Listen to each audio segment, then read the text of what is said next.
Hello, everyone. Welcome to another episode of Aaron's Book Club.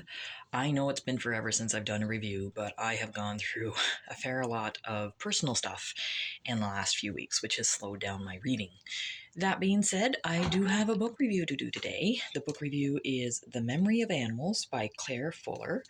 I have her other book called Swimming Lessons, and I kind of remember reading that, but this is unique, and I'll be fully honest with you guys. I only bought this book because of this cover. To me, that's a glorious cover. But it's about a budding marine biologist who is going through vaccine trials for a virus similar to the virus that we have dealt with. But much, much, much, much worse, where most of the population is dead. And she was going through vaccine trials because the scientists had developed a vaccine and never tried them on humans. So they were paying volunteers to come and test this virus. And what happens with the isolation of that and finally being brave enough to go out into the world after that, and the choices that were being made and had to be made, and how mentally you start to degrade throughout the stress of that.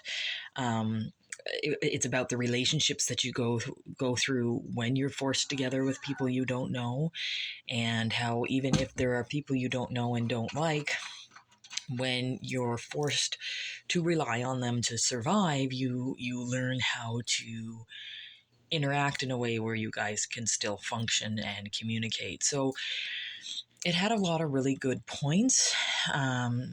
It also kind of hit you over the head with some of the points that she was trying to make. Throughout all of this, she writes these little journal entries to an octopus that she worked with at her job that she released into the ocean and then got fired for doing so.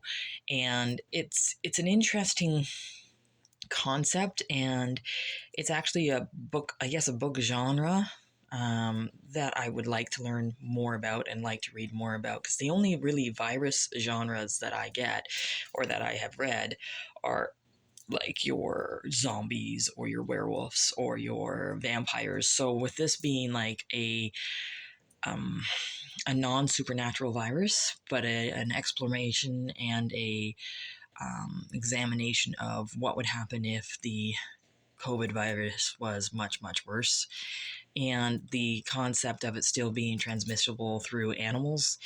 It was really well done, and I think this might be an author I read a little bit more. I wouldn't go running to the bookstore and buying all of her stuff, but it was an interesting concept that I enjoyed reading.